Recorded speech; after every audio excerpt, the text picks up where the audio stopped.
Yeah, Tim, there was a few things in the comments there like, I'm convinced he's actually Chris Stapleton without the hat.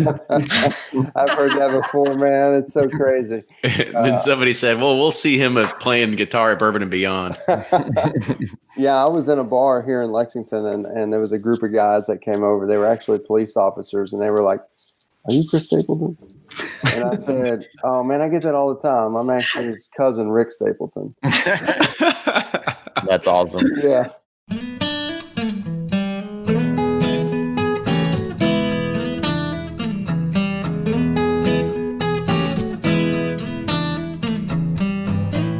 Welcome to episode 192 of Bourbon Pursuit. I'm one of your hosts, Kenny, and we don't really have a whole lot of news because this is the Roundtable. All we talk about is the most recent news. But we have a little bit of news about us, and that is that this is your last reminder that Ryan and I will be presenting at the Louisville Bourbon Society on March 18th. Learn more about the podcast, also get a chance to try some of our private label Pursuit series, and just come and meet us. We want to see you there. If it's your first time attending, your attendance is free and you can bring a guest. Get more information and join us 6:30 p.m. at the Henry Clay in downtown Louisville at thebourbonsociety.org. We also have another barrel selection under our belts this week as we were at Wild Turkey and we selected a barrel of Russell's Reserve. We've got a lot of things that are starting to hit as well as more Pursuit series, so stay tuned for that. This is the 30th recording of the Community Roundtable. That means we've been doing these for almost 2 years now. And I know you all really enjoy them because we get to take on that recent news and we get to invite some knowledgeable guests. And this week we talked to Tim Jones about his new show on the Discovery Channel, Moonshiners Whiskey Business. It's premiered on Wednesday this past week, March 13th. So make sure you go and you set your DVRs to catch the future recordings and don't miss season 1 that premiered yesterday. And we also discussed the new Jim Beam Legent and the Weller Foolproof because who doesn't like a little bit of controversy? Did you know that we're the only whiskey podcast on Pandora? Go check it out and subscribe. Now get ready to hear from our good friend Joe over at Barrel Bourbon, and then you've got Fred Minnick with Above the Char. Hi, Joe from Barrel Bourbon here. Batch 16 was a project that took over a year. We selected 9 to 15-year-old barrels with similar profiles from different distilleries. It's deeply concentrated, but not too oaky, and finishes with a toasted orange note. Find out more at barrelbourbon.com. I'm Fred Minnick, and this is Above the Char. As I walked down the bourbon aisle in Liquor Barn, I analyzed all the prices, I looked for new sourced whiskeys, I even checked out the craft bourbons that I haven't tasted in a while. Picked up a bottle of Bluegrass Distillers. Was quite impressed with it for being 2 years old. I scanned the area looking for something I didn't have in my bar, and there it was. Kind of towering in all its glory, stacks upon stacks of James T. Kirk straight bourbon, aged 12 years. The Star Trek symbol was on there. James T. Kirk's signature was there, and there was little flashes of Star Trek in the label. I was just in a moment. Well, I've known about the Star Trek bourbon for some time, and a lot of people got them for Christmas gifts. They've been popping up on Instagram and social media for a few months. This was really my first encounter with one. I didn't have a bottle. I bought it. I am such a Star Trek fan. I mean, I am a Star Trek fanatic. My wife and I, we still watch reruns. And we have squirt guns that are phasers, and we've got the communicator badges. We're just big fans, always have been. And so we were both ecstatic to have an opportunity to taste this together. We each poured a glass, swirled it around, looked at it, smelled it. My wife's first comment was like, wow, it just smells like alcohol. I too was unimpressed and picked up the alcohol note as well as oak. So a lot of wood. And then I put it upon my lips, and charcoal just layered my palate. It was like an ashtray was poured down my tongue, and then someone washed it down with used bong water. It was so gross. I mean, I can't even think of a better way to describe it. It was disgusting. Now, I don't know if I'm going to actually write a full full-blown review with a score as I often do, because at the end of the day, I'm still a Star Trek fan, and I do believe that James T. Kirk is one of those symbols in Americana that we need to hold up high. But James, Captain Kirk, maybe we stay away from bourbon from now on. Just focus on the Romulans. And that's this week's Above the Char. Hey, do you have an idea for Above the Char? Hit me up on Twitter or Instagram at Fred Minnick. That's at Fred Minnick. Until next week, cheers. Welcome to another episode of Bourbon Pursuit, and this is the 30th recording of the Bourbon Community Roundtable. I mean, this is amazing. 30 times of doing this every 3 weeks. That makes us old. And speaking of old, one thing that happened this week was the introduction of daylight savings, and I know it messed up my house. Fred and Ryan, what about yours? I can't hear you. I'm kidding. Metallica, Metallica is still messing with my ears. Yeah. Metallica and then daylight savings time was like that wasn't very well coordinated. I wish they would, change that up for us so we could not have to wake up at 6 a.m. with our kids the next day, or I did at least. But I know. Remember the text we got from Kenny at 12? Yeah. 12:15? I just woke up. 12:30 in the afternoon. Absolutely. I was it's I've already weird, been to the gym and everything.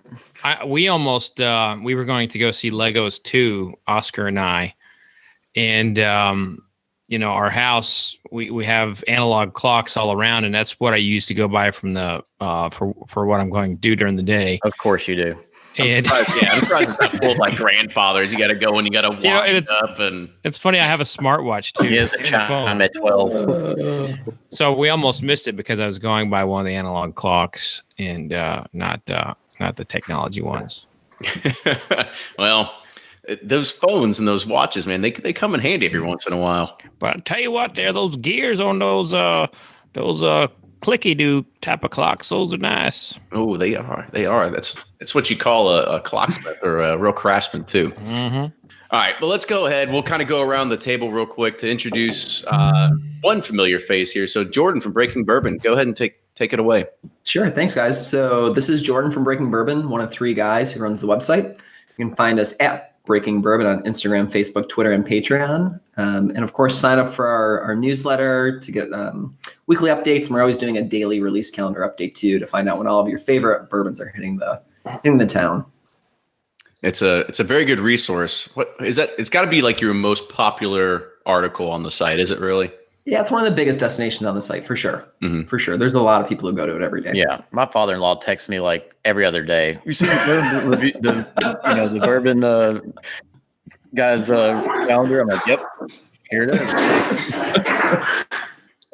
And that's a good segue for our next guest right here, because our next guest was always worried about her dog that was getting ready to talk to her. Yeah. I couldn't hit that mute button fast enough for him. It's okay. We all have kids. Like I might get a knock on the door a little bit later. Who knows what's going to happen? But this is a new face to the roundtable, so we want to introduce Jackie James. So Jackie, welcome. Thank you so much. And thanks, Charlie. That's my dog who is a little too vocal at the moment, but so I'm he's like newer gnawing to at sock or whiskey. something like that. Oh my God, he just wants attention all the time, but I think he probably gets that from me, so I can't be too mad at him. So I'm new to bourbon and whiskey and very excited to be here and kind of learn from you guys. And Fred's kind of been like a big brother to me too and teaching me some things. And I'm just really excited about translating the bourbon and whiskey world to kind of my world, which are a lot of people and women in specific that haven't been introduced to whiskey, or maybe we've felt a little bit not left out, but maybe it's a little intimidating to get our feet in that pool. So I'm excited to learn more and take on this endeavor to share what I learn and my passions with other women and other people to kind of transition from whether they're drinking vodka or wine like I was, or just expanding their repertoire to learning about what all these value adds are in whiskey, the community, the conversations, this kind of stuff that honestly, I've had great times with wine with my girlfriends, but I've never had the level of conversations and knowledge and just the camaraderie that I've had since I've been exposed to whiskey. And So your thanks for having background, me here. tell them a little bit about your background and how you hang out with Shaq and Magic Johnson and all those great NBA players. I don't know about that. I come from a corporate this background. is a step down then. This roundtable pretty much. Sorry, Jackie. Yeah, it's like starting ground zero at this point. Yeah. I think it's the same premise as what I did before in sports, which is basically, we're all people, regardless of how much we make or if we're on TV or we're not, or how successful we are. But at the end of the day, we're all people trying to relate to one another. And for sports, which is what I worked in before, it was intimidating sometimes for some people and women in specific like me who never really understood or played sports. I tried to create something that would help us relate and connect with the games and with athletes, whether it be through the human side of athletes or the social side of sports. So kind of the same thing with whiskey now. I'm just trying to create baby steps. But with whiskey, I'm like so gung-ho passionate that I want to learn everything.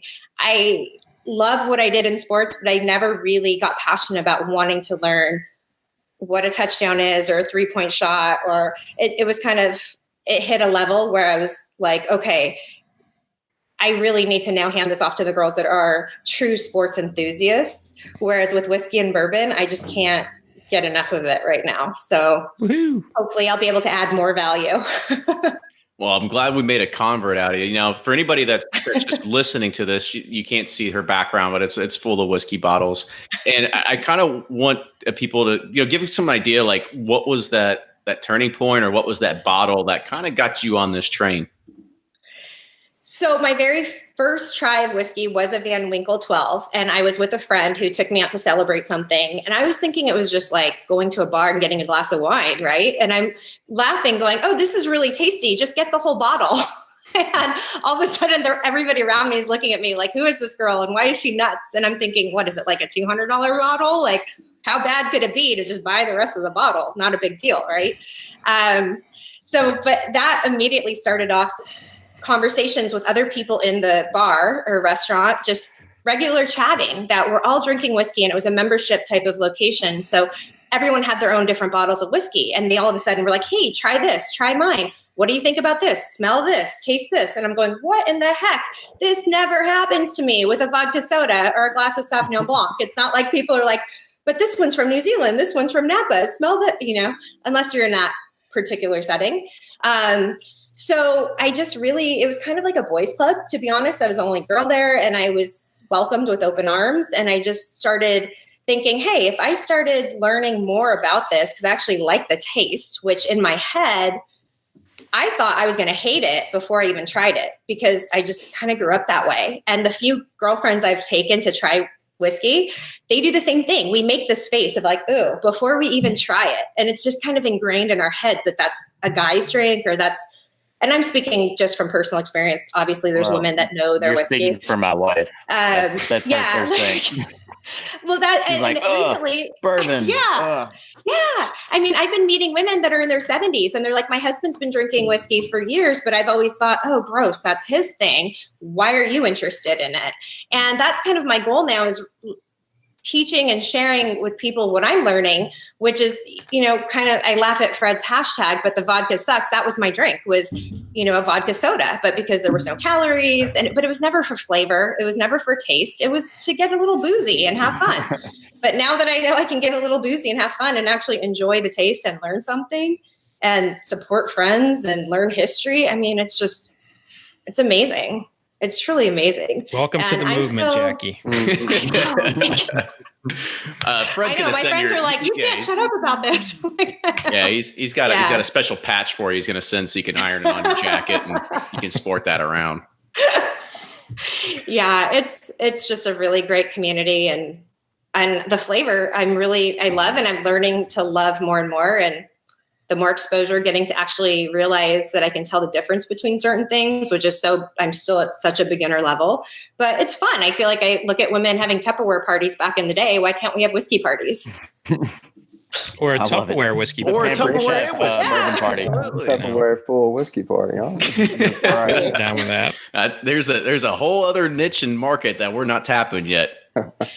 Yeah. And you know what? I was really wrong because I realized how many of my girlfriends actually like whiskey and I didn't even know it before. I have a friend, she's pregnant right now, but she was like, "Oh, I only drink whiskey. You just never paid attention because you were always drinking vodka and wine."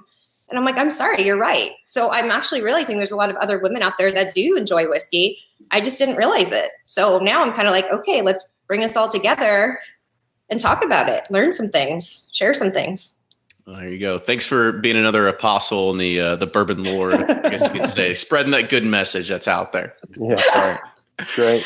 My pleasure. So let's go ahead and we'll pivot to our first conversation. Before we introduce our next guest, I kind of want to give a little bit of background about really what's going on here. So Tim Jones is the creative director at a marketing firm in Lexington, Kentucky, and he's dealt with some clients that we've all heard before.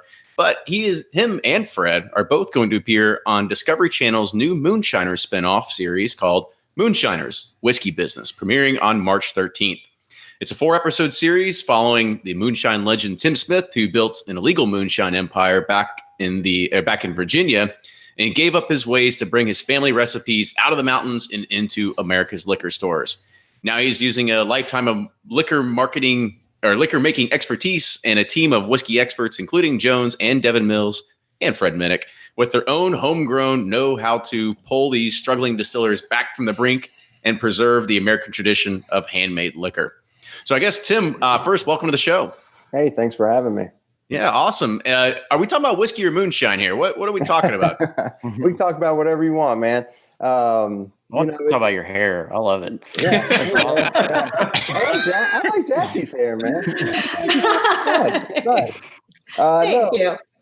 All this kind of started with the Moonshine series. So Moonshiners, big show, and it's been doing good. It's actually in one of its best seasons. But they gave me a call and said, we're going to go around and help legal distilleries, help some of these small distilleries out. Do you want to join the show? And I said, let's do it. I'll jump on there and do it. So it's not a lot of moonshine. We talk about it, obviously, with Tim Smith on there. A lot of these guys do bottle a, unaged spirit, like a moonshine. But a lot of them are wanting to get into more stuff, rums and bourbons and different whiskeys. And that's what we're there. We're helping them expand, helping them with any kind of distilling issues, help tell their story. That's where I come in. That's where Fred comes in as well. And so, yeah, it's been a lot of fun. Is it like analogous to, so when I think about something like this, I think of like bar rescue, where they have somebody that like, they just can't, they're struggling. They can't get it going. Like, is it sort of like that? Like they bring somebody in like you or Fred to really help them and get them back on their feet. It is. And, that's a really good, if people aren't familiar with the new show, Whiskey Business, it is like a bar rescue, but for distilleries.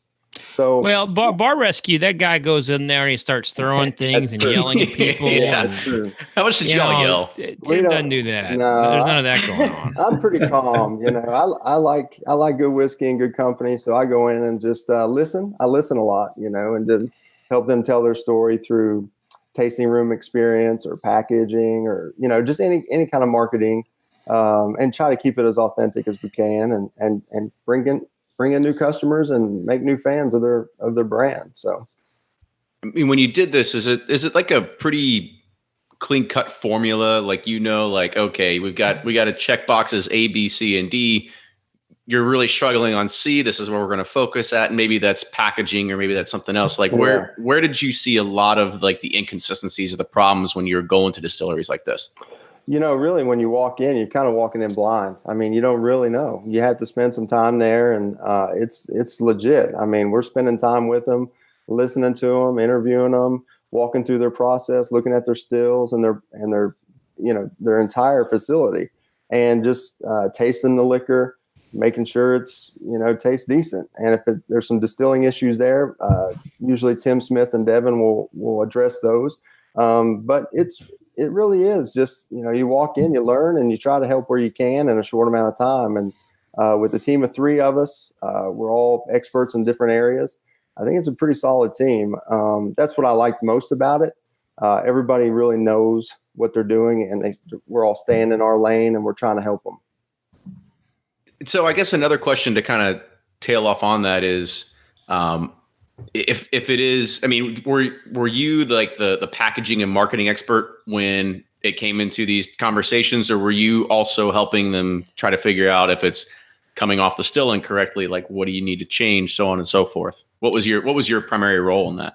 So my lane is really telling the story. If it's packaging or marketing or tasting room expansions, redoing that, that's the lane I'm in that on camera. But as a team member, I mean, I am tasting the liquor, giving my opinions. We're talking through it all as a team. And I mean, even Devin or Tim, they're both talking about packaging and talking about the story and tasting room. And so we're all three sort of working as a team. Everybody has experience across the board. But as far as like what I do, I stay in the lane and I help with the marketing side on camera.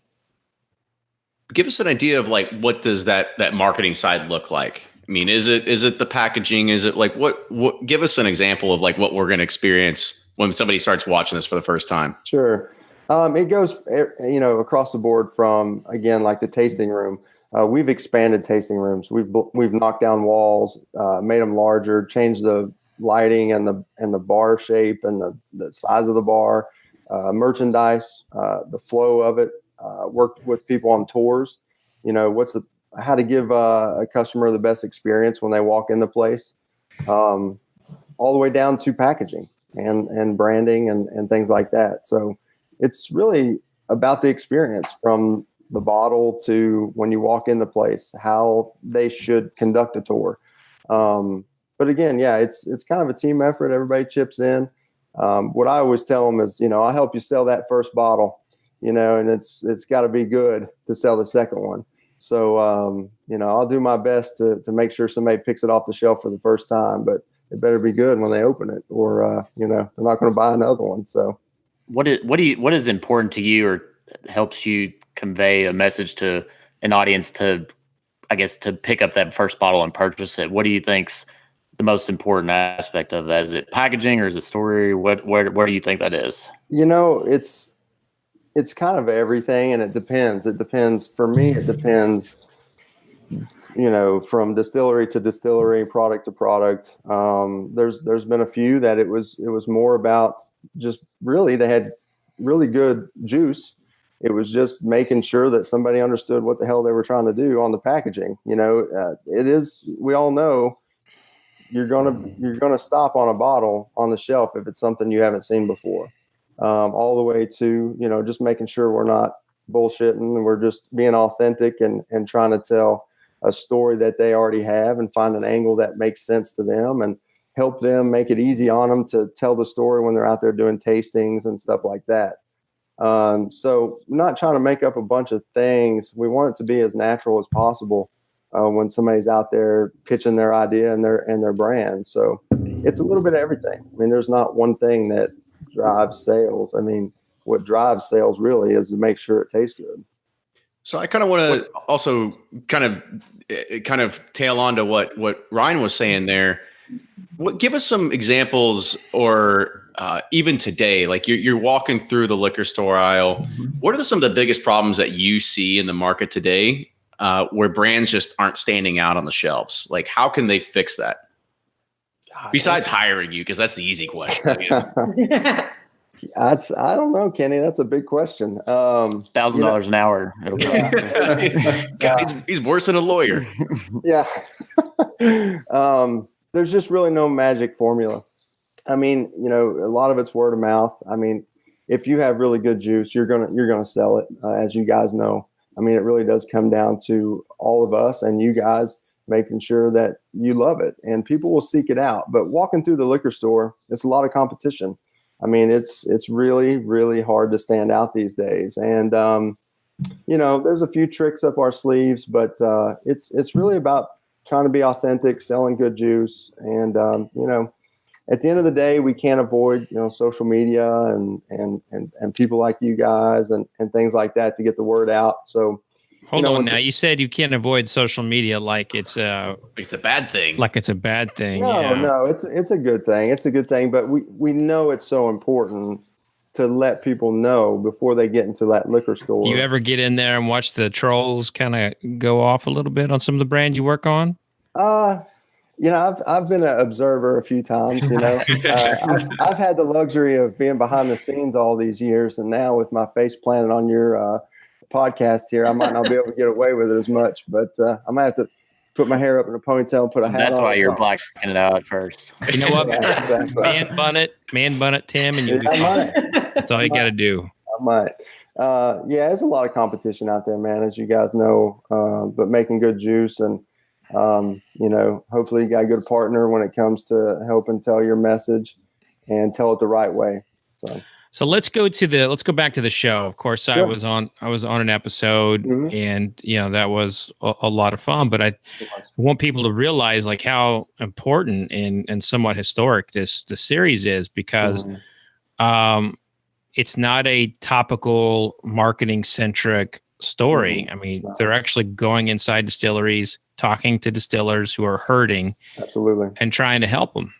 Absolutely, So, take us through the process of what you all did to select the distillers in which you are featuring. These first 4 episodes were selected before I got on board. The last one, which is Bondurant Brothers, has an amazing story, amazing history.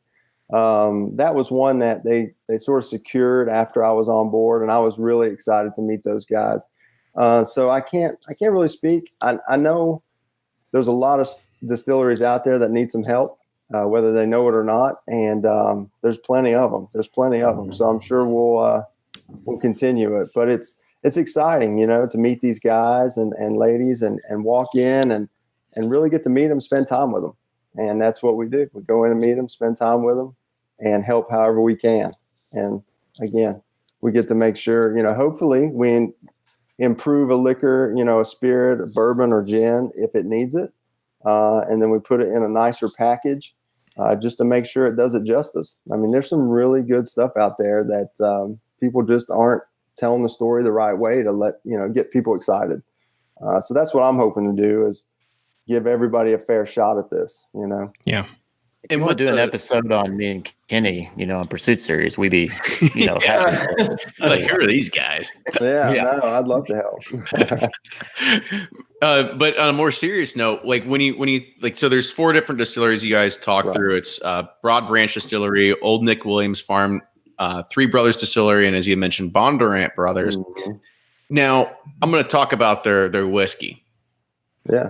Is it ready? Do you think it was ready? Like, has it been aged long enough, or is this another issue that we kind of see in the craft market world, where we've got to put something out, maybe it's not necessarily matured enough yet? Like, what was your all's I guess you could say guidance that you gave them in regards to something like that? I mean, I preach it, man. I preach it like you guys do. Don't take it out of that barrel until it's ready. Do something else if you have to. Just make sure you put good product on the shelf. And some of these guys have really, really good bourbon or whiskey on the way. Some of it's a little young yet. I think Broad Branch has some really interesting stuff going on. Old Nick definitely has, I think the future is really bright for that brand. I think Fred could attest to that. He was there. There's a lot of really fun stuff going on in those craft distilleries for sure. And, but yeah, if they're putting out a gin or any kind of, like a moonshine or something like that, they got to keep the lights on. So I understand that. I tell them, man, don't take that whiskey out until it's ready. Don't take that bourbon out until it's ready. So let's be honest, because we are biased, and you're a Kentucky boy too. I know. Do you think Virginia will ever be able to compete with Kentucky? No, I don't. Oh, there it is. I don't. I think, that's quick. That was awful quick. I think there's a lot of really great stuff going on. If I pick out individuals, I see no reason why they can't. I really don't. I think there's no reason one distillery can't, but as a whole, I mean, they got a lot of catching up to do as a whole, as a state. Mm-hmm. Let me chime in on that a little Sure. bit. You know, I mean, obviously Kentucky has the talent and the resources to kind of own the day in American distilling. But let's face it, you know, prior to Prohibition, North Carolina Exactly. had a lot of distilleries. Virginia in the 1700s and 1800s Absolutely. was making whiskey that rivaled bourbon. And in fact, Virginia actually owned Kentucky prior to 1792. So, you know, I think what Kentucky has is a plethora of talent. And once these states that haven't been distilling since Prohibition get back online and get a little bit more talent there, you know, I think we'll see some really quality stuff in our lifetime. You know, and I definitely agree. That's why I backed up a bit. You know, as a whole, they got a long way to go as far as quality and quantity. I mean, but as far as some of the whiskey coming out of there, there's no doubt that there'll be some really good things coming out of those states. Well, good. So I got one last question. This comes from Josh in the chat here. And he says, when you were going through the show, did you have any input on pricing of the liquor, whether it's through retailer or through anything like that? You know, we talked about pricing a lot and positioning, you know, more so than just focusing on pricing. But, you know, at the end of the day, they know their details and they know their business more than I did or do in the short amount of time I spent with them. So a lot of that pricing is up to them and where they think it makes sense for them. But, you know, we talked about positioning and things like that. But I would say I probably didn't sway a price that heavy in the short amount of time I was with them. You know, the funny thing is that probably more than anything is the most important thing to consumers out there. Is how much does it cost? Yeah, it is. And, you know, as you guys know, some of these craft distilleries, their prices are pretty high. You know, should they be? You know, as far as a business goes, sometimes they have to be. You know, sometimes they have to be. When we compare bottle to bottle, when we're as drinkers, it's really tough to justify sometimes when you can get, you know, some of these bottles, you know, Buffalo Trace for $25. It's hard to justify something that's, you know, maybe less quality for double. Half the age, double the price, sort of something. Exactly. Yeah. You know, we all know that what's going on. But I wish they could keep their prices down. But, you know, end of the day, we know it's going to be tough for them. Yep. So, Tim, I want to say thank you so much for joining in this sort of segment. So feel free to hang around, answer some of the questions, chime in whenever you want. If not, go ahead. And again, thank you so much for joining us tonight. Yeah, no, thanks, guys. It's a lot of fun, and thank you guys for doing what you do. I mean, let's keep American whiskey, you know, going up, and especially bourbon. So keep doing what you're doing. Tune into Whiskey Business. What's the episode title? It's Whiskey So Business. it's a spinoff of Moonshiners. So it's. Well, I know, but what's the title of the first episode? Is it just pilot? No, there was a pilot earlier. I guess it's Season 1, episode 1. Yeah, I guess. Brilliant, Fred. Moonshiners, Whiskey Business, Old Nick Williams. I think Old Nick Williams will be the first one this Wednesday, 10 o'clock Eastern time. I'll send my DVR. I go to bed at like 9. Yeah. Even though it's 9:43. Remind people what channel it's on again. 10 o'clock Eastern time, Discovery Channel. March 13th. Yeah, this Wednesday. And then we'll do them every Wednesday night after that for 3 more weeks after this Wednesday. So, yeah. And I'm going to hang around for a bit, if you don't mind. Awesome. Listen to you guys. Absolutely. Yeah, so as we talk about brands and brand extensions and things that are coming up, one of the things that sort of hit news this week that I first got wind of from an old person, or not old person, somebody who's been on the podcast before. She's definitely not old. Beth Burrows, who works for Jim Beam, she had put this link and said, finally, we can reveal what's been happening inside of Jim Beam. So they are now releasing what is called Legent. I'd like to say like Legend, wait for it, but it's just like a T at the end. So it doesn't really work out very well. Yeah, I thought you misspelled it when you put in the email. I was like, what? No, it is Legend, I guess, with a hard T there. But it is not what many would think is going to be a straight bourbon. It is actually not classified as that coming from the TTB. It's actually classified as a specialty. However, this is sort of the story behind it. It's a collaboration between Fred Minnick and Suntory's Master Blender. And this is gonna be really bad because I'm a white guy that's in the middle of Kentucky, and I'm gonna butcher this name, but his name is Shinji Fukuyu. Okay, so You know what would have been better is hear Fred No say it. maybe. Actually, I met with hear the conversation between I the met two. with Shinji and Fred, and they were actually quite good friends. Good. Well, Yeah. hopefully he didn't butcher his name bad as I did. So I'm going to probably say it here again. But so the whiskey is described in Esquire magazine, who actually were the ones who broke the story, is that Legent begins with a straight bourbon distilled at Beam and aged for at least 4 years before being finished in a variety of wine and sherry casks. That's when Fukuyu steps in to blend the liquid with other Beam bourbon at the Beam distillery, creating the final product. So I kind of want to like pose it to you all first. Is this exciting? Bourbon Pursuit wouldn't be possible without the support of our Patreon community and with help of our following partners. You listen to the podcast, so you know that there's more craft distilleries popping up around the country now more than ever. But how do you find out the best stories and the best flavors? That's why we've partnered with Rack House Whiskey Club. It's a Whiskey of the Month club who's on a mission to uncover not only just the best flavors, but those stories that you want to hear from craft distilleries across the U.S. Rack House's box ship out every 2 months to 40 states. In Rack House's April box, they're featuring a distillery that was located inside a former North Carolina prison. Whiskey Prison, home to Southern Grace Distilleries. It's the prison you'd want to break into. Rack House Whiskey Club is shipping out 2 bottles from Southern Grace Distilleries, including its double gold award-winning Conviction Small Batch Bourbon, which is the first bourbon ever to legally be aged behind bars. Go to rackhousewhiskeyclub.com to check it out and try a bottle of Conviction today. Use code PURSUIT for $25 off your first box. Bourbon and Beyond. The world's biggest music and bourbon festival is even bigger. September 20th, 21st, and 22nd at Highland Festival Grounds at the Kentucky Expo in Louisville with Foo Fighters, Zach Brown Band, Robert Plant, and the sensational Space Shifters. Gerald Hall and John Oates, John Fogerty, ZZ Top, Leon Bridges, and more. Complete lineup of musical artists and celebrity chefs at bourbonandbeyond.com. I kind of want to like pose it to you all first. Is this exciting?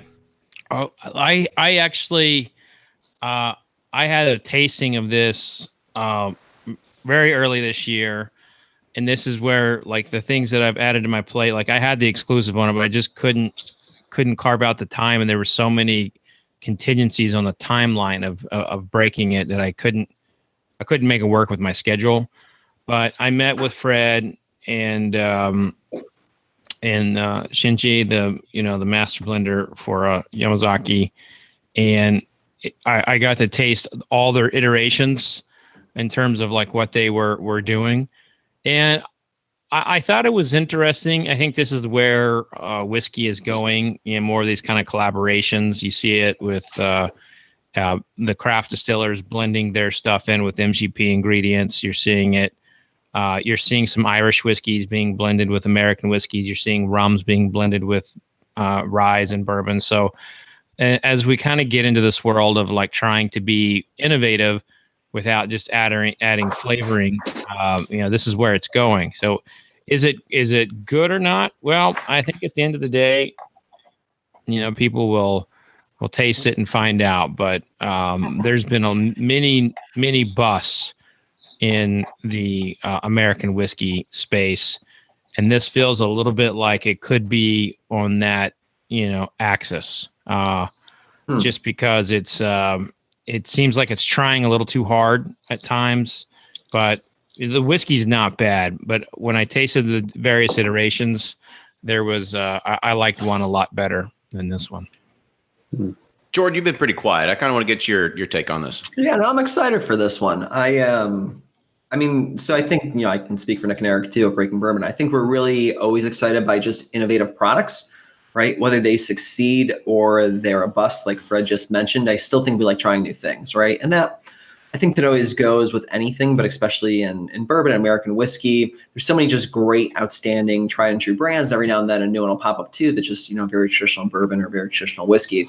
But it's not too often you get to try something really experimental and something different, right? Mm-hmm. So I think it's going to be interesting to try. I think it's going to be more interesting to see how the Jim Beam fan base is receptive to this. And that's not saying one thing or another on the Jim Beam fan base, right? But I know when the Beam Suntory deal went through, there was a lot of angst amongst the tried and true Beam fans, right? They weren't a huge fan of this. And it'll be interesting to see how that first collaborative product is also really just accepted or not accepted in the marketplace, right?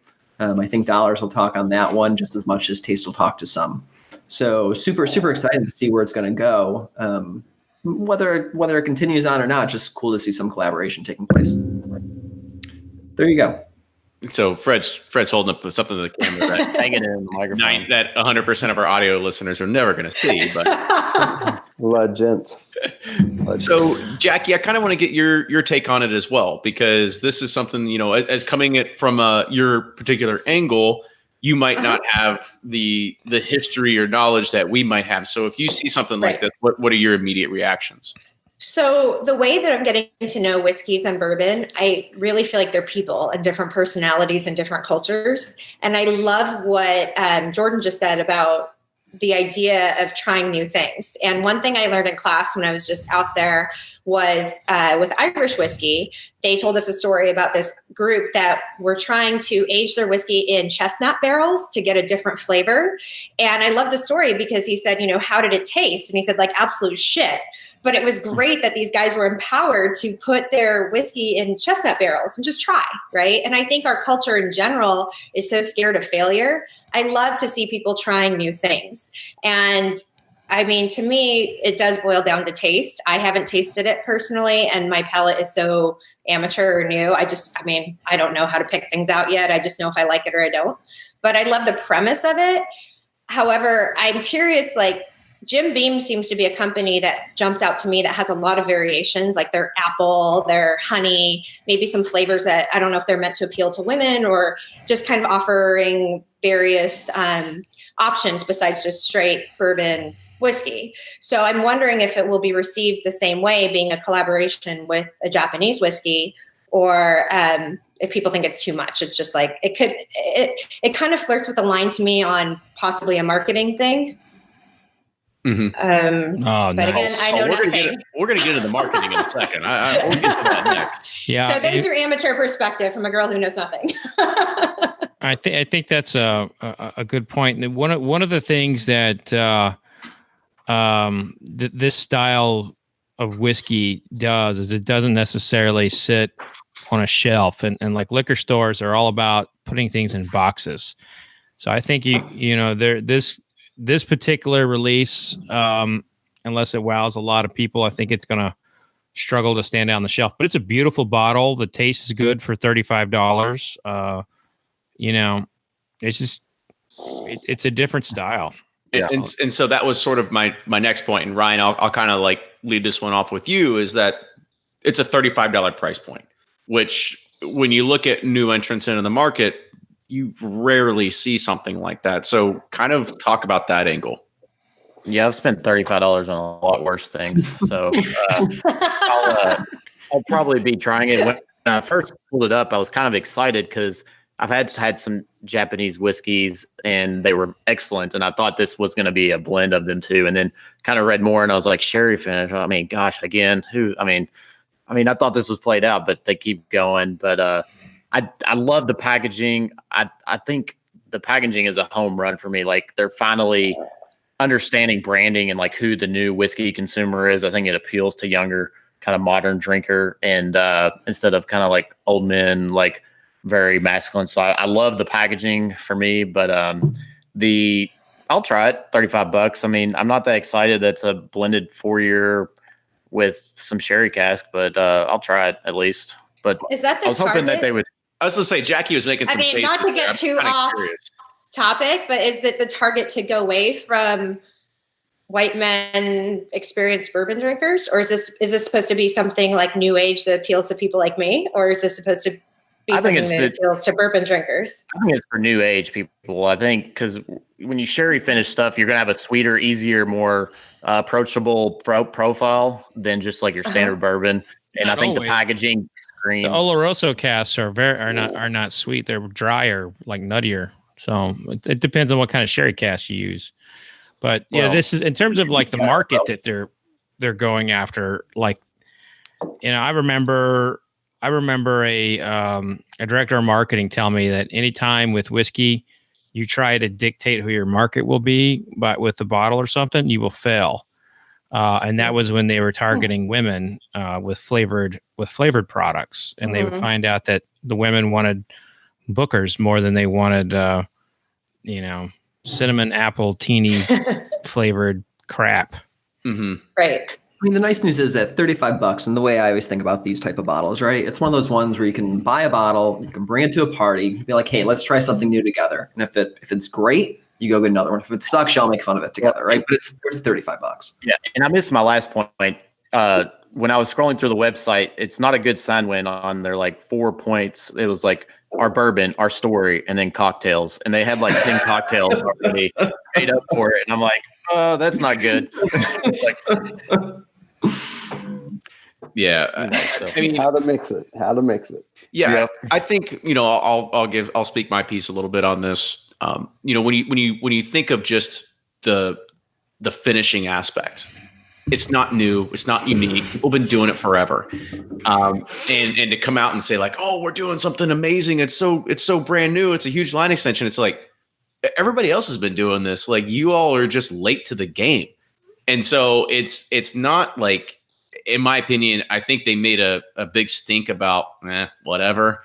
It's I haven't tasted it myself. I'll figure it out, but I'm still not sold on it being like, oh, this is going to be crazy. This is going to be awesome because it's like it's every other sherry cask wine finish thing, whatever. Like we've all had it, and I don't know if that's going to appeal to our particular audience because it's not our particular audience aren't hardcore like Angel's Envy drinkers either, right? Like that's not our particular audience. So we've got to figure out like what that looks like. Now, the other point about this, and I'm glad Tim is still here because there is still a little bit of marketing play going on.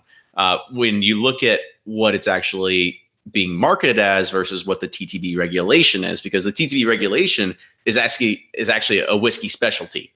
It's not a bourbon whiskey. And that's because it's finished in all these X barrels. However, you look at the Esquire article, you look at every other article, and it seems to always say bourbon, bourbon, bourbon, bourbon.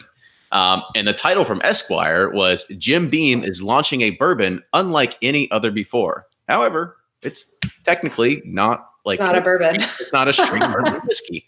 So, I mean, Tim, coming from a marketing background like this, like, do you look at it as like, oh, it's an opportunity versus like, we'll kind of just make some gray lines here? Well, I mean, the biggest thing I'm thinking of is we're talking about it. We're talking about it. People are talking about it. But it is an interesting story with them, with the Japanese background and the Centauri side and everything. So, Japanese whiskeys is a growing category. I'm sure we all enjoy a few of those brands. And so it is an interesting read, especially like an Esquire. There's a reason it goes mainstream first, try to get it out there across the board with some, trying to introduce people to something new. Maybe not the hardcore bourbon guys like all of us, but I say bourbon guys. Sorry, Jackie. I was going to say the hardcore or the hardcore bourbon drinker. No, you don't have to worry about that with me. I get it. Yeah, I'm grateful to be here. No, it's not that. But, it's just So I mean, it's a story. It's something that if we're talking about Jim Beam, that's a bonus for them, and we'll pick up new drinkers and to try stuff. I mean. I tell you what, someone in the chat group, Dilly-esque or Dilly_esque said this is about bringing Japanese lovers. That's short for Dilly Esquire, by the way. Dilly Esquire, sure. They made a good point. Which was, Yeah, that was a good point. The point they made is that it's about bringing Japanese whiskey lovers to bourbon, not the other way around. Yeah, absolutely. Absolutely. All 5 of them. Yeah. And that's, as we know, that's a good thing. That's a good thing. No, the Japanese whiskey is phenomenal. I mean, that I would drink that every day if I could buy it every day. It's incredible at the right age. And I think there's something to that.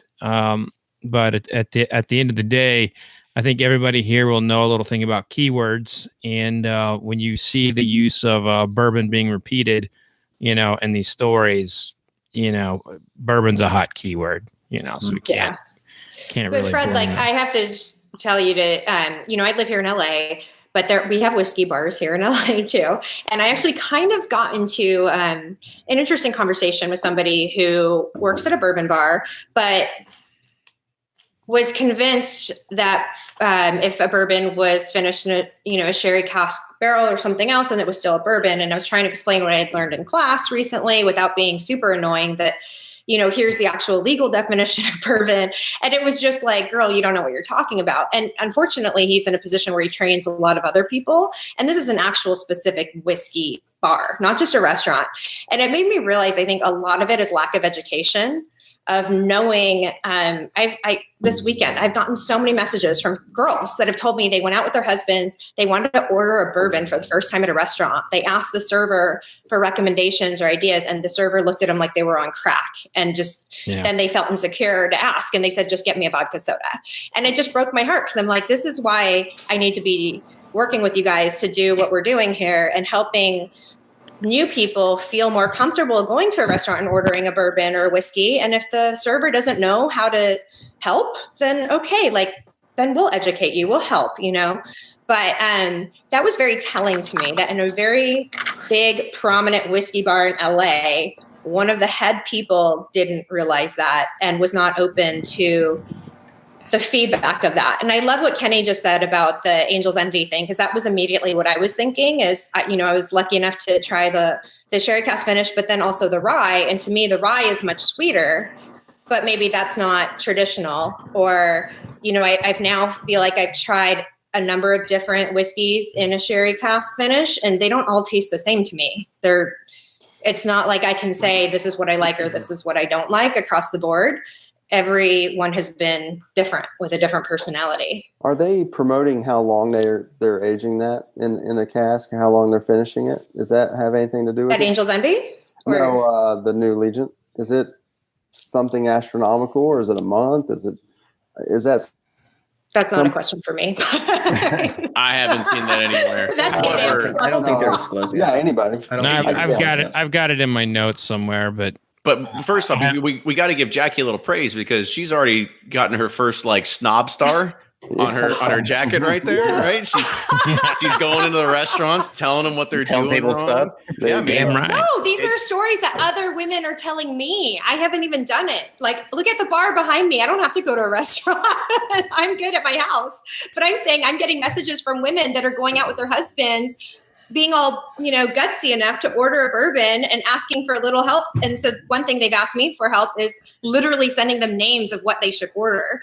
And I don't think that's the right way to go about it. I think it's more about each individual and what they want. But yeah, I appreciate the snob star, but oh, Fred's got a whole you couldn't even fit like a graduation gown with how many snob stars he's got on it. Yeah, he's got a vest with with all the buttons on it, Fred's probably one of the only people that I would say if you put a blindfold on him and had him try a bunch of different whiskeys, he would actually know the difference. Whereas I meet a lot of people that are just very passionate about one certain brand or another. And I guarantee if they had a blindfold on and tasted it, they would never even know the difference between another brand.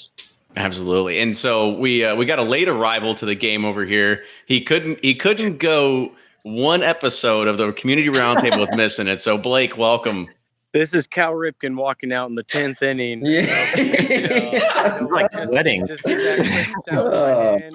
I need to talk for like 30 seconds straight so I can act like I was on the podcast, and then I'm right back to Disney. So thanks for having me, everyone. Welcome. Do you have any closing thoughts on Jim Beam's Legent before we go into the next one? Yeah, I tried it. Not my favorite. It to me was very reminiscent. So I tried it next to Repeal Batch, and I thought the Repeal Batch was just as good, if not a little bit better. But I didn't know the price tag on it when I first tried it, and so I thought it was okay. Whenever I heard it was $35. I mean, the bottles looks incredibly cool. The product is good. It's just a lot of that. To me, it was a lot of that Beam heavy funk. I mean, I think you try it in a blind tasting and everyone's going to automatically be like, oh yeah, that's Beam. But you know, all in all, I thought it was a cool thing. I think they should be doing more of that under the Suntory brand. I think that just makes a lot of sense. So, you know, I think it's a cool release, cool bottle, but as far as like a taste wise, you're not going to like be so upset with yourself at $35, but I'm not going to stock up on a 6-pack or anything either. So. Okay. Well, see you later. All right. Guys, I feel like I missed a lot of great topics. Everyone's like really, I was getting texts walking through Disney World about like Brett Favre doesn't give up. And looks like he's sprinting over there. Yeah. Sorry, Blake. They brought me in as a replacement, man. Hey, I like it. I mean, it's like the Roundtable just got a whole lot cooler looking between. No, it's good. All right. Well, I'm gonna be in trouble if I don't go help put the twins down. So thanks for having me on, everyone. Enjoy the rest of this. Nice to meet you. See you. Nice meeting you as well. See ya. Cheers, bro. I feel like it's like we're on a radio show sometimes, and it's like we just get these call in, or like somebody's just calling in on it, but. That's always fun. All right, so we're going to pivot and do our last topic for tonight. Unless anybody else anything else to add on the Jim Beam sort of portion? Everybody's happy. I guess there's one question that I want to ask, and this I'm going to put this one to you, Fred, because this is I just thought about this. Is that everybody puts a very heavy emphasis on master distillers inside of American whiskey. However, on the Japanese side, it's very, very heavy into blending. Like who cares who distilled it? It's about how it blends and how it tastes at the end of the day. So what's your kind of stance on something like that? Well, yeah, blenders definitely have more of a cachet in some parts of the world. They have an emphasis on distillers in Japan, but the master blenders are more like gods. The guy who worked with Fred on this is kind of a bit of a mastermind with that. He got an incredible palate, and the Japanese are, they are relentless with detail. So, this guy knows every single thing down to the ounce. And it was fun talking with them. His English was pretty good. It was for me when I sat down and interviewed him. It was kind of a awkward moment because we had just had our kid, and Fred's son, Freddie, just had their kid, and our kids were born on the same day, and all I wanted to do was talk about our kids, and so I wasn't really in a whiskey mood at that time. But I still feel like there is a very strong rapport. If we can take away from anything from Legent, it's that there's a really strong rapport between the Suntory Japanese side and the whiskey makers in Kentucky. And I do think that can be very good for all of whiskey to see what they do next, because this is their first trial. And so, there's going to be more coming out after this. Absolutely. All right. So let's move on to probably the I would say the biggest news, at least in the underground world. It's sort of kind of come up because it seems like a lot of people give a shit about Weller nowadays. And so the blue label Weller Foolproof made its debut on the TTB. However, there's only been a few places where it's just been rumors, hearsay. What does this mean? Is it a limited release? Is it available for barrel picks? Is it this and that?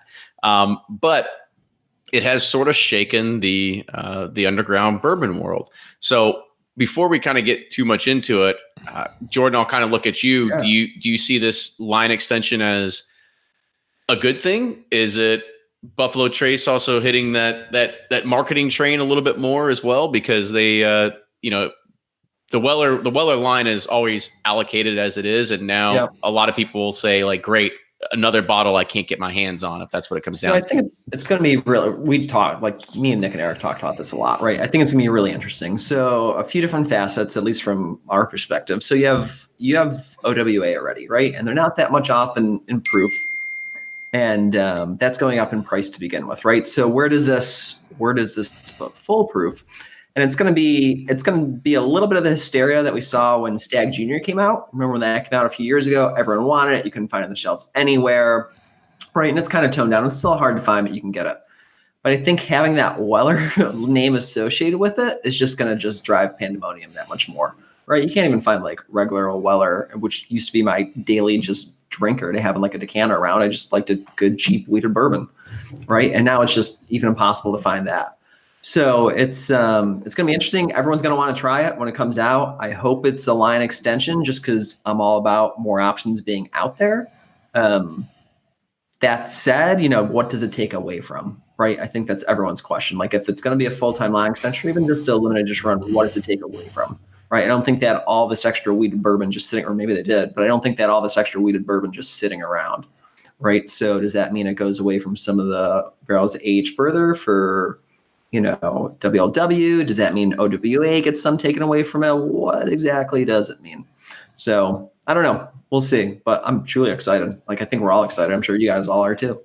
Let's think about this now. When they say full, what does the label say? It says foolproof. Foolproof. So it's kind of a play on the 1792 foolproof. Yeah. Whereas it is going to be bottled at its barrel entry proof. No, it won't. It'll be bottled at what it is because the proof will change. So the barrel entry proof on Weller is 114. Yeah, so it's going to be bottled at 114. So you're probably going to be seeing ranges of like probably an in between like Maker's Mark cask strength and rare breed. So sometimes those proofs will go down, sometimes they will go up. So I'd say they're going to be between 112 and 116, and that's not too far off from OWA. And but I've always thought every sip of OWA I've had, I've always like, man, I'd like it to be just a few more proof points higher. So I think that this whiskey is probably going to be really great for my palate. Like I think I'll probably like it a lot, just because I like Maker's Mark cask strength, and I've never done a Weller barrel pick I didn't like. Mm-hmm. Yeah. Ryan, there's another question I kind of have for you when we start can't wait. I know I'm just full of them tonight. So I guess when you look down this path, is the 107 going to make things less available? Or sorry, is this going to make things less available? We've always talked a lot about, do brands actually care about their consumers anymore? Is this them actually listening to fans and saying they want a higher proof version? I think it's that probably the planning of 7 to 10 years ago of the bourbon boom is starting to come to fruition.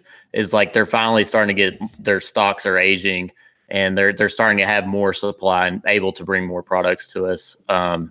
That's my thinking. I do probably think at foolproof there's they're going to have I don't know what the MSRP is. It's probably going towards a higher retail price for us higher end consumers. So you might see like Weller Antique, the original, not Weller Antique, but the green label. Yes, green label maybe get hit, but I don't know. Buffalo Trace is hard to figure out, man. They like it's like you don't know if they're like there's a Blanton Shores, then you go on a tour and there's like Blanton's cases everywhere, so, and you're like what the hell is going on here? So I don't know. They seem to be bottling Blantons every day. Yeah, it's like every time I go to barrel pick, it just happens to be Blanton's day, and it's like, well, but I don't know. It's hard. They're hard to figure out. I hope that this is. I'm pumped about it. Like Fred said, OWA is one of my favorite everyday drinkers. Like, I do wish it was a little higher proof. I still love it as it is. I just think it's going to be a home run. I'm just kind of probably bummed that I'm not going to camp or follow the emails to go get some. So it's like, I'm excited, but not because I'm not going to go bust down doors for it. That's just how it is, All right, so Jackie, as somebody that we had talked about earlier, how we had talked earlier before we started recording, and Jackie and I are both not fans of the Weller Green label. It could be the proof, it could be the age, who knows? But Jackie, when you see news like this, is there something that kind of comes to your mind? Or are you kind of like, oh, cool, another color that we can buy another bottle of? So it's not that I don't like Weller. I've only tried one, but it was presented to me as the starter bourbon. It was lined up as Larceny, Weller. This is where people start when they're getting to know bourbon, and then you move your way up to the rise and the stronger bourbons, as it was explained to me. And it was actually my least favorite. But I haven't tried the rest of their lineup. To me, when I hear things like this, just being new and being an outsider, my concern is more on, I hate what I just heard, that somebody who is a passionate bourbon lover may not be able to get this bottle because they don't want to wait in line or pay an enormous price or whatever scarcity factor, I guess, that's being marketed in. And I get it. It's business that everybody wants what they can't have. And I think that's global, whether it's whiskey or not, that it's strong. It's a effective marketing thing. But for me, coming in as an outsider to this incredibly warm, welcoming community, especially in Kentucky, in Louisville with bourbon, I hate the fact that I can have, that I'm getting things gifted that other people should probably get. And I'm kind of working on that right now on different projects. No, don't feel bad about that at all. But just conversations with some people that, like the first, trying Pappy or something that I know is so rare and so special. A lot of it seems to be random. For me, when I was on a random work trip in Texas, rolled into a place to have lunch by myself, and they just happened to have all the Pappies out there to try. And it was so random, but I don't know what gets me about what this is that I feel like the people that are the tried and true and have been here, that are also bringing me under their wing and welcoming me and allowing me to join the community, should kind of be first on the list to try certain things or have access to certain things. And I don't know how that can happen while businesses can still make money. But that's kind of what I would love to try to help find a solution for, is for your everyday drinkers that just have been bourbon fans for life. The meat of your core audience, not neglecting those people, because yes, it's great to get women involved. Yes, it's great to get different demographics involved that maybe didn't drink whiskey before. Obviously I'm walking proof of that. I love whiskey now, and I never even thought about it 6 months ago. Yeah. But now you'll be the one hanging out and be like, oh wait, I heard about this new Weller. Yeah. Put me on the top of the list. But the heart of it is you guys. You got about 2 years before you're disgruntled. Yep. Yeah. There's You're on the initial high on the forehead. Yeah. You're on that fun side right now. You're where we all were once upon a time, and we missed those days. Yeah. Now we're just a bunch of disgruntled assholes. Yeah, we got like 90 people in the chat, and they're all like, fuck this, I'm never going to find a bottle anyway. Well, it's interesting to listen to you guys, because when you were just talking about Blanton's, I had heard a few times this last week of people telling me, oh, Blanton's, like they're running out. You have to go get Blanton's. And I have a friend at a liquor store that I was just having a chat with, and they also told me that Blanton was like their number one seller. And they're like, I don't know if it's that people even like the taste or have even tried it before, but it's just what people out here know, right? There's certain brands that people know. But there's so many other bourbons out there on these shelves that I was like, so nobody's buying this or this or this.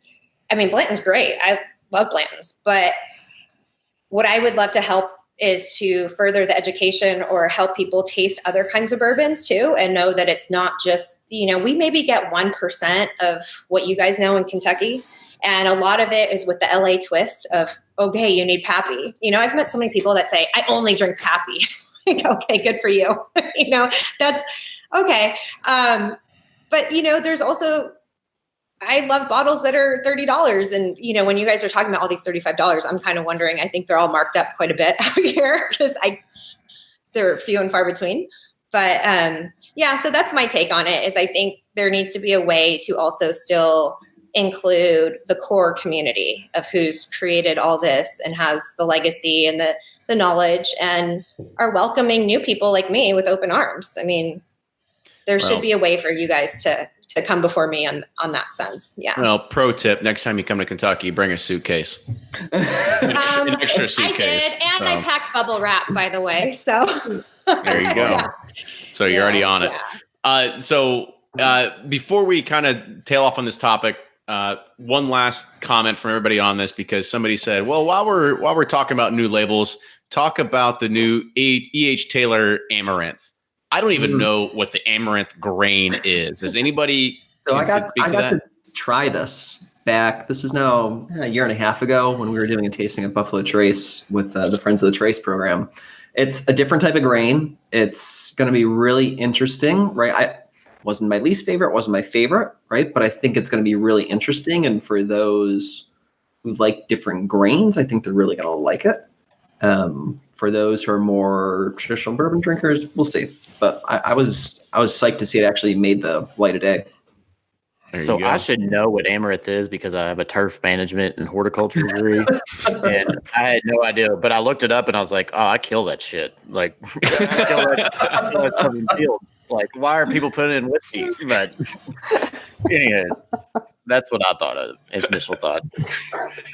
All right, that's a good way to close it up. So on the 30th edition of the Bourbon Community Roundtable, we made a landmark. Blake even made an appearance. Didn't really expect that to happen, but let's go ahead and let's kind of go around the table and we'll start closing this out. Tim, you stuck around, man. I appreciate you doing that. So I tell you what, tell people either doing market research. Yes, that's what he's doing. Listening. But just tell people like where they can listen to the show, where they can find more about you, or where they can contact you afterwards. Yeah, so easiest way to follow me is Tim Jones Creative on Instagram. I post behind the scenes, some releases, day job stuff, a lot of bourbon things. And then our new show on Discovery Channel, it starts March 13th, this Wednesday, 10 o'clock Eastern, called Moonshiners Whiskey Business. Also own Gents Original. It's a cocktail mix and soda company. So gentsoriginal.com. You can find some mixers there. But Tim Jones Creative on Instagram is the easiest way to keep up. Awesome, Tim. And thank you again once for joining us as well. Absolutely. That was fantastic. Thanks, guys. Thanks for having me. Yeah. And we'll have the other new face go next. So Jackie, kind of give people an idea of where people can find out more about you and they can follow you and your whiskey journey as well. So just at Jackie James on Instagram. I'm still kind of creating and developing what I'm doing based on audience feedback and as a new person, where I can add value to this community. But yeah, so that would be the easiest way. And just thank you guys for having me and teaching me. Absolutely. And Jordan. Cool. So I'm Jordan, one of three guys from the Breaking Bourbon website. You can find us at Breaking Bourbon on all the social media handles and Patreon. And make sure you go to the site for our daily release calendar updates. Awesome. So, Fred, Ryan, was another good conversation tonight. We touched on, actually, we didn't touch on as many topics as I want to. I had another topic we were going to, but we kind of ran short on time here. But at least it wasn't politically charged tonight, like last time. Yeah, we'll take a deep breath, little kumbayas, and we'll be okay. We'll get through it. But of course, thank you for everybody that did tune in. I think we had close to 80 to 90 people that were watching live Kenny tonight. thinks it's a bust. It didn't. I don't think it hit triple digit. Not 100. So, we'll I guess we'll try again next week or next time, I guess you can say. But Ryan, Fred, go ahead and kind of close this out for us. Go ahead, Fred. You got me Metallica tickets, so you go first. It was an awesome show, by the way. Yes, thank you very much. That was amazing. You bet. Yeah, just check me out at Fred Minnick. I started a YouTube series called The Curation Desk. Go check that out. And we love the videos too. Yeah, they are good. You do awesome with them. Thank you. Still waiting. You guys are going to be guests. Yeah, Sweet. good job on those, man. Yeah, they're Thanks, awesome. man. All right. Well, that was good. I like how you break the awkward silence. Sorry, I'm off my game. I've been sick for the last few days, so Yeah, Metallica, man. That was a lot. Self-induced sickness. I hear you. No, thanks everyone for joining us. Tim and Jackie, it was a pleasure having you on and getting your perspectives. Looking forward to the show, and Jackie, look forward to future conversations in this community with you. Jordan, so good to see you again as well. Always a pleasure. Can't wait to see you at Thunder. But and to all our guests in the chat, even though there's only 80, I love you, and I still think it's a success. And thank you for tuning in. We love our audience. We love doing this. This is like Kenny and I's passion thing, the Bourbon Community Roundtable, and all of us, I'm sure. So thank you for joining in. Thanks for everyone for their time, and leave us some feedback, some show suggestions, reviews, comments, all that stuff. Social media, you know where we're at. So we'll see you next time.